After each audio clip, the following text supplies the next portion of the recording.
All right, welcome everyone to another session of Global Growth Marketing Summit, brought to you by Mobile Monkey and Growth Marketing Conference.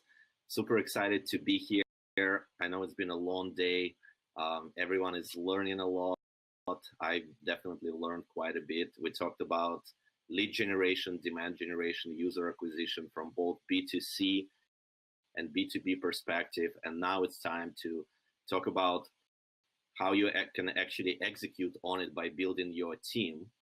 And today joining us from Toronto, Nadia, who got recently promoted as a Chief Growth Officer at Vengage, where she's responsible for growing the company from the leadership perspective, bringing the right people on board to facilitate the growth within the organization. Very excited to have you, Nadia. How are you doing today? I'm good. I'm glad that everyone is learning a lot. Awesome. All right. So should I go ahead and get started then? Yeah. We'll dive into your presentation, and for all of you who join in, feel free to submit your questions, and we'll get to as many of them as we can at the end of the presentation. So take it away. Awesome. So I'm really excited to be giving this presentation today. I have some strategies that I want to share for building a strong team of growth-minded and autonomous individuals, which is what I consider, the true inputs to having an A team. I do want to preface that this is a session that's more geared towards early stage startups that are just kind of entering the initial phases of growth. And, you've probably done a lot of the work yourself, and now you're ready to really scale and take that growth to the next level. And chances are you probably don't have a lot of funding. Hopefully there'll be enough time for questions, but if there isn't, my Twitter handle is there. So feel free to tweet at me and I'll answer anything else afterwards and shoot you my email if there's any other questions. Now there's this great TED Talk by Daniel Pink called The Puzzle of Motivation. And I had never really given much thought to motivation and what motivates people until I started managing a team. And I realized that each individual member on that team is actually very, very complex. And in Daniel Pink's talk and in his book Drive, he breaks down motivation into three components, which are autonomy, the urge to direct one's own life, mastery, the desire to get better at something, and purpose, which is this need to contribute to something bigger than ourselves. And it seems simple enough, right? But let's be honest, if it were really that easy, the topic of motivation and self-help wouldn't be this billion-dollar industry that it is. And I joined Vengage as the fourth employee at the company and the first marketer. Typically with early startups, the core team is pretty, intrinsically motivated. So we didn't really need to worry too much about how to motivate others. We worked really hard on growth because we cared about growth, and that was pretty much it. We just wanted to see results. But as your company grows, it becomes harder to rely on finding intrinsically motivated people since, not everyone is like that. Most people are extrinsically motivated, meaning outside factors like money, security, and esteem have a much bigger impact on why they choose to work harder. And what happens is eventually things start to scale and you realize you need more people on your team to help growth happen better. But with a lot of growth, of course, comes with it a lot of growing pains. And if those pains aren't addressed early on, the rate at which that pain increases will climb along with everything else. So today I want to share some methods that I've found very effective in building a team of, growth-minded individuals. And, these methods have also helped to reduce the pain and hopefully will help you reduce the pain as you guys continue to scale as well. Now to clarify, I don't just want to tell you how to figure out which marketers to hire and what to look for, but instead I want to address how to break down and how you can train growth-mindedness into people and why that's so important for a number of reasons to the success of your marketing strategy and really your company as a whole. Now, there are a couple of major personnel problems I've noticed that a lot of startups or small businesses face when they aren't really relying on a lot of funding. Hiring is obviously a big one. I guess that's a problem for people with funding too. So is training and onboarding and, of course, scaling. But scaling specifically as in building up those people with personal development plans so that they too can continue to improve, without relying on your input as their boss. But the struggle with finding really great candidates who are good at their jobs and have a proven track record of execution is that they're either already employed or very expensive, right? So what typically happens is that we will hire an intern or someone fresh out of school to do the job and post an ad for a growth marketer, since that is the trend now, and seems like the best decision in hopes that that person will instinctively know how to grow anything.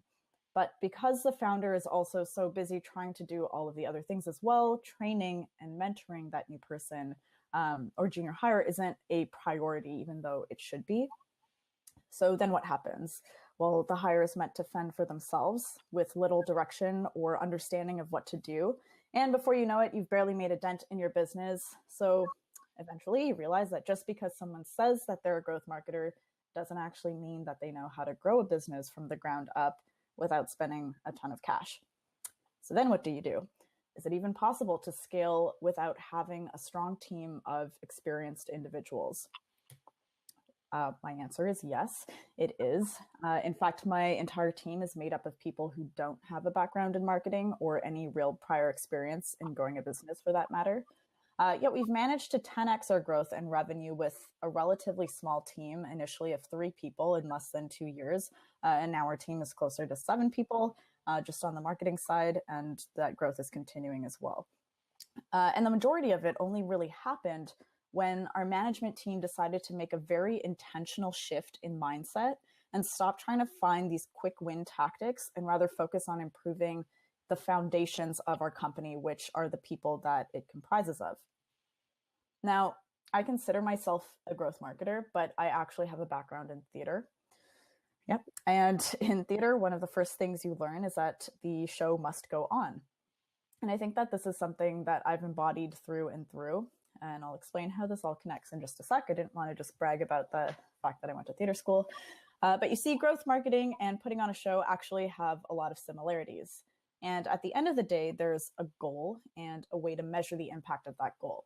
So you need to make various assumptions or hypotheses when figuring out what will allow your show to draw out a specific reaction from your audience. And there are a lot of inputs that impact the output of your production. So if you think about it, a founder is essentially like a director of this production, right? Or a manager is also like the director of this production.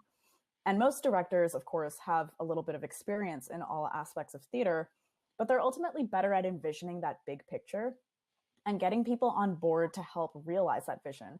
Just like a lot of founders know a little bit about marketing or UX or programming, but not enough to really take their product from 0 to 100. But you can't be expected to master and effectively execute on all of those areas alone if you want to scale. You can't play all the parts, right? And you can't really expect to build every feature and market it as well if you really want to build a good product. You can do it, but it's probably going to be a pretty crappy MVP. Now, a director, just like a founder or manager, is meant to provide guidance towards achieving the goal rather than the actual steps towards getting there. But of course, as a leader, you know what works and you know how to do the job properly. And you can't just offload that stuff to a new person who doesn't understand all of the subtleties of your strategy. So I want to address a problem that you might all be too familiar with, which I refer to as the bottleneck problem. And I'll explain what I mean. So if you take a look at the screen, as you can see here, you have your inputs, right? Your weekly or daily contributor tasks, which are going into your bottle, which is essentially a metaphor for what you can handle physically and emotionally. And at the end of the week, those inputs turn into outputs, which are the results of your efforts. Now, you typically have a certain number of tasks to accomplish and a capacity at which you can execute. And as you can see, the flow of your output is relatively smooth and consistent. Now, if you are one of the first contributors at your company and you have a proven track record of being able to scale something with limited resources, there's a pretty good chance that once that team grows, you will be in charge of managing that team, which means your primary responsibility shifts and you are no longer doing the job of a contributor, at least not to the full extent. Because what happens is that when you start managing, a whole new set of tasks and requirements are added to your bottle, so to speak. And that looks something like this, right? So these, little diamonds are your new managerial tasks or inputs. And these are also very important, but so are those contributor tasks that you've been working on for so long. So you see, because you're adding all of these new tasks, but still trying to do your old day-to-day tasks, the output for both jobs actually shrinks because you simply can't handle all of that work. But of course, the tasks never stop piling up because that's how growth works. And trust me when I say, if you try to do both jobs, you will absolutely burn out. So here's the issue. If you're no longer doing the day-to-day work, but you were the top contributor, doesn't that mean that the output will drop substantially if you suddenly stop keeping your team afloat? Quite likely. And then you'll start to notice a drop-off in the output. So what do? You decide to go back to focusing on completing all of your contributor tasks, and you decide to put your manager tasks on the back burner. At least this way the output won't drop, right? That is wrong. That's not what you do. You see, you actually have all of these other people at your disposal with empty bottles. So if you somehow found a way to effectively delegate your previous contributor tasks to other members of the team, then your bottles might look something like this. Now, not only is your output high, but you're not overwhelmed. And on top of that, the overall output of your contributor tasks from your team as a whole is much higher as well. So as a manager, your focus should not be on doing more work, but rather on improving what is already working and figuring out new strategies for growth. So by building this growth-minded and autonomous team, you'll eliminate the bottleneck problem and help pave the foundation of a company that has the potential for very long-term growth and success. In other words, you will be able to effectively delegate. But of course, the question is, how do you delegate effectively? So I want to cover 6 best practices and skills that you can develop in order to get closer towards structuring your team in a way that fosters continuous growth, reliability, and autonomy. I have more best practices, but we don't have enough time to go through all of them, so I'm only going to cover some of the ones that I think are most important. Now, the first thing you need to do is to identify and define your core values. Now, your core values are the backbone of your business and of your team. So if every single person on your team is not embodying these values through and through, you will probably not only have a shaky culture, but effective growth is going to be really hard to accomplish. Don't worry, Steve, you will get them all soon. And what you need to do first before attempting any other form of delegation is to set the expectation within your team, right?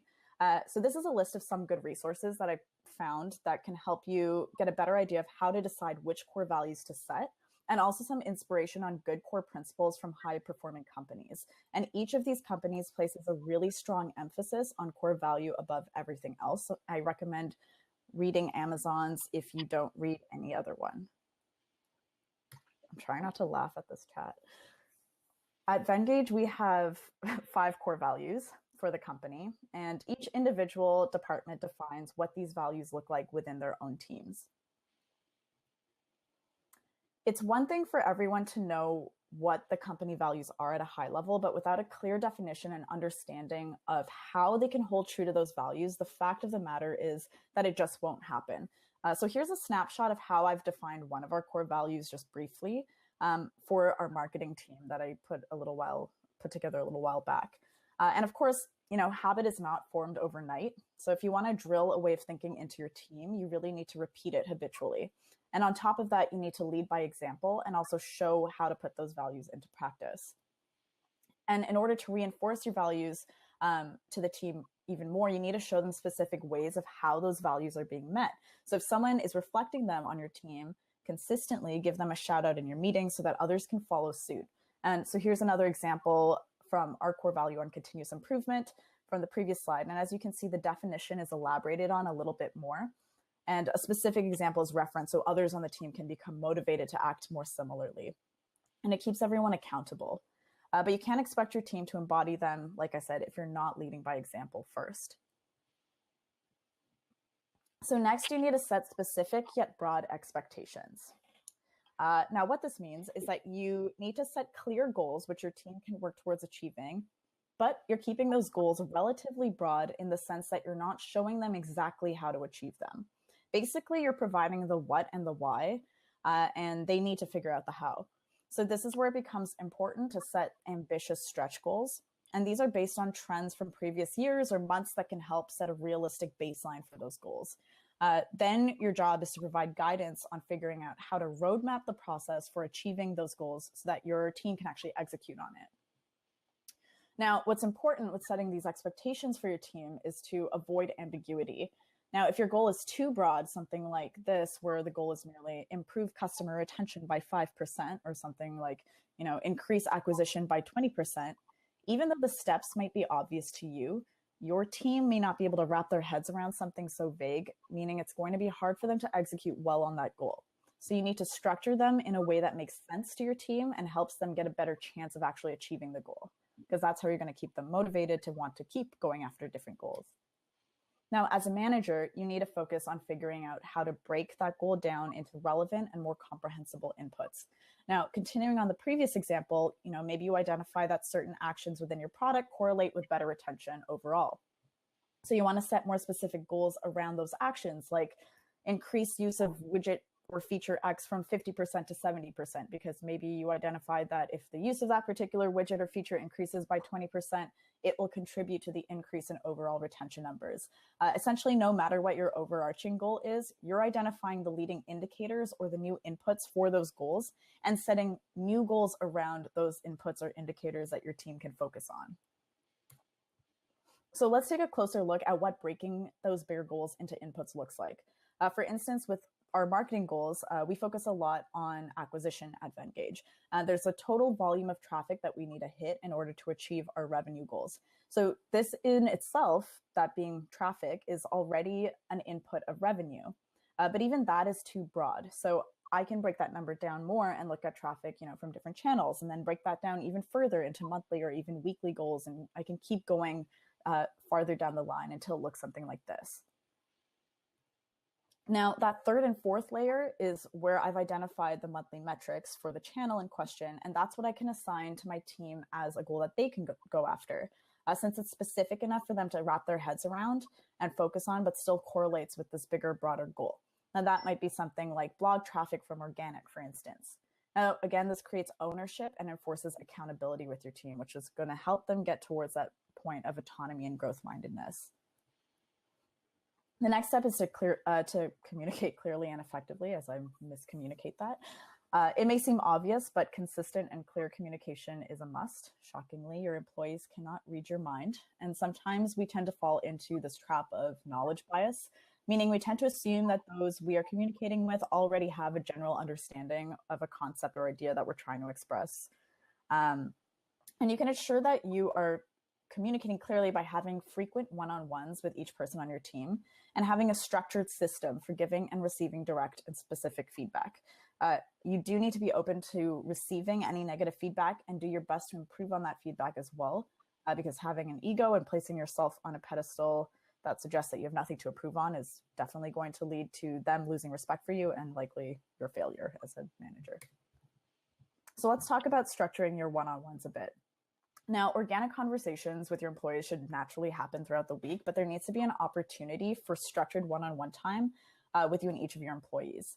So this is an opportunity where, you get a better idea of exactly what each person is working on for the week and how that ties into their goals, give any clear and constructive feedback, receive feedback from them, and most importantly, learn about struggles or worries that they're facing. And I've put together a Trello board template, which includes specific one-on-one questions that you can ask. The link is just there. And an explanation of how to measure each person's progress week over week. It's set up on a 4-week basis so that you can track, a trailing 4 weeks of their improvement. And that way you can see if they're actually improving after a certain amount of time. So in addition to having scheduled one-on-ones, you need to plan time for quarterly or even yearly reviews. Now for this, I'll talk about something called the People Analyzer Assessment. I didn't name it this, but we talked about the importance of having clear core values that are defined for your team. So the People Analyzer actually is something that you can use on a quarterly basis to evaluate how well your team is adhering to those core values. First, you get them to complete a self-assessment using the structure that's also outlined here and in that Trello board as well. And you can use the same analyzer to evaluate how well each person is reflecting those core values and share the feedback in your one-on-ones. And then without a structured way of communicating that is easy to document, it will be very difficult for you to ensure that your team is aligned and moving closer towards autonomy and growth mindedness. And again, I'll give you a link at the end of this session with all the resources that I'm talking about, so don't worry if you missed anything. And of course, number 4 is that you need to let go of complete control. Now, we discussed the bottleneck problem earlier, and one of the main causes of this problem typically stems from a need for control. And the most difficult part of delegating to other people on your team is, a fear of trust after all. Have you ever found yourself trying to explain or train someone on a concept or strategy and then just said to yourself, you know what, let me just take care of it, it will be faster? We have all probably been there at some point, and it's natural. But we do need to relinquish this control, because as a manager and a leader, your true only goal should be helping your team become better at their jobs than you used to be at that job. So it's true that there's a risk of someone else failing or making an unavoidable mistake, but that's also a necessary part of building a growth-minded and autonomous team. You need to let your team make these mistakes and learn from them. So if you're constantly holding their hands or fixing their problems, they probably won't make any mistakes, but they're also not going to learn anything, and you'll never stop contributing to your bottleneck problem. And next, you need to document and improve every process. So I've spoken to many managers at small but fast-growing companies who do not document their processes. And although it might not seem necessary, in those early days when everyone is intrinsically motivated, it's really important to continuously be working on your playbook, which is in itself an in-depth guide of all the processes that you have in place. And ideally, this is also the documentation that you give to new hires as part of their onboarding process. So here's a brief outline of what the table of contents of a section of my marketing playbook looks like. This is not the whole table of contents, but just a snapshot so that you can get an idea. Just to give you a heads up, this playbook is like 200 pages now in a Google Doc. But each part is made up of multiple subcategories, and within each of those subcategories are various headers and subheaders, and it keeps going. And like I said, this is an ongoing playbook that you keep getting added to and you keep improving. And once you have something documented that's really good, you can pass that process along and go figure out the next thing while everyone else executes on what you already figured out. And essentially, you want to think of this playbook as the manual for the growth machine that you're trying to build. But eventually, it will be harder and harder to know everything as your team and company scales. In fact, it's almost impossible. So as the individuals on your team become more autonomous and more specialized, you can actually get them to write certain parts of the playbook for you. So this is done through a personal development plan. And you can start by setting a deadline for their deliverables. And you get them to learn something, and then once they've figured it out and gotten results, they can actually produce an outline of what they plan on explaining in their playbook chapter. This gives you the opportunity to maintain your framework or maintain that control freak inside of you, because you can just review the outline to make sure it's on the right track. And then when you've okayed everything, you're actually the only person that transfers that finalized chapter to the master playbook document to make sure that everything is aligned and formatted properly, because I'm a control freak and that's what I do. By getting them to create the playbook, not only are they, reinforcing their knowledge by documenting it themselves, but it helps alleviate some of the work for you as well. And it also allows you to plan for the future, right? Because if ever at some point somebody decides to move on from the company, the business will still be able to continue thriving, since your manual will always be available for others to reference as well. So you're constantly improving on what you already have. And that means that every new person coming into the company is a little bit smarter and is already aligned the second they start. I would not give you my 200-page playbook. Good luck finding that yourself. So the next thing that I want to talk about is that you need to provide resources for continuous improvement. Adding to the previous section, a growth-minded and autonomous team is one that is constantly moving towards betterment. And naturally, you need to provide some resources in order to allow that to happen. But in order to provide those resources, of course, you need to be practicing continuous improvement yourself. And that means, reading as much as possible, and specifically meeting the right people who are going to help you learn and grow. Now, one of the ways I learn best is by talking to other people who are succeeding at what I want to be doing.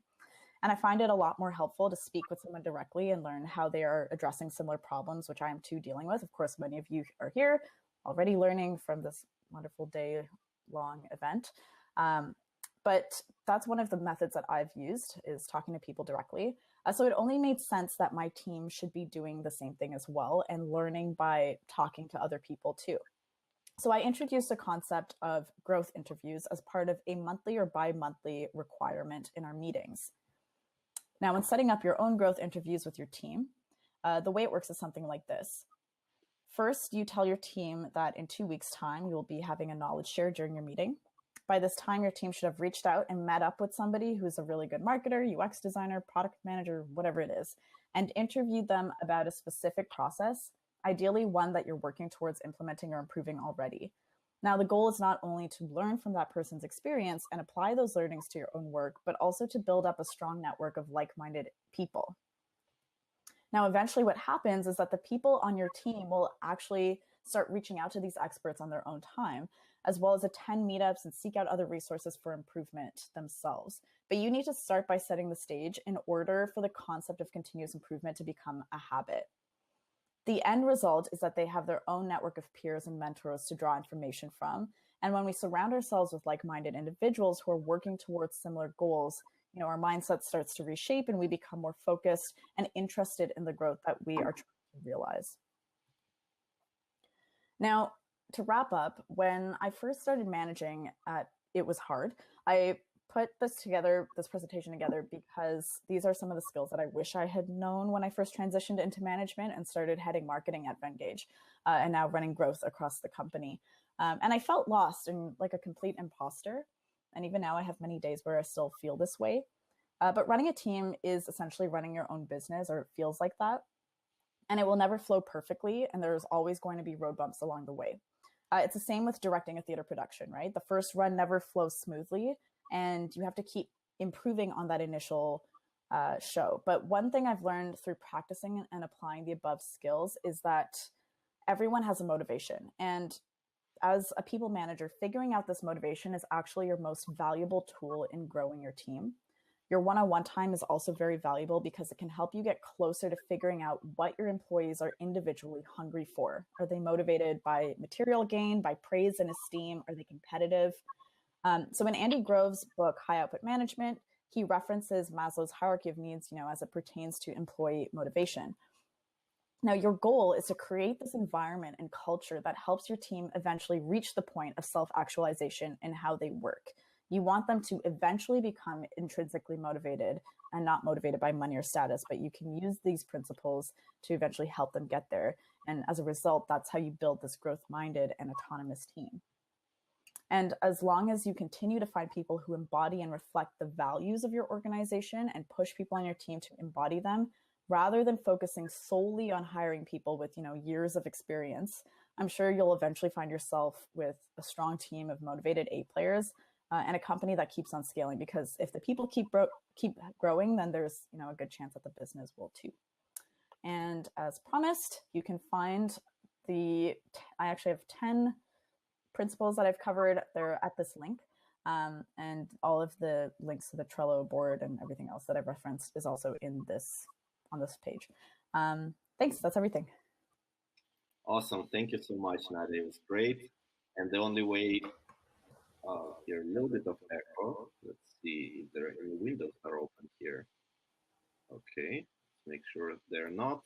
So the only way to get Nadia's 200 pages growth playbook is to actually get hired by Vengage. Yep. Speaking of which, I know that this presentation, and I love that we focused on developing growth mindset and values as opposed to how you should be hiring. Mm-hmm. But I'm pretty sure that at this point, when you have these values defined, you know exactly how to very quickly sift through the interview when you hire people. Mm-hmm. So I'm curious, what would be the questions or what would be the characteristics when you interviewing people that you look for? I actually have a full article on like the specific questions that I ask, but my two favorite ones are probably, I like to ask people what they think they're better at than everyone else.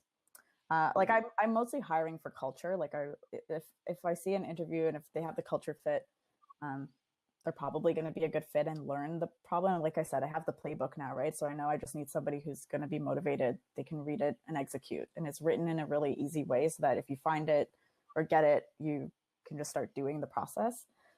So I really care more about culture fit than anything else. Awesome. I wish we had more time so we could dive deep into all of the Q&A, but what would be the best way to follow up with you, Nadia?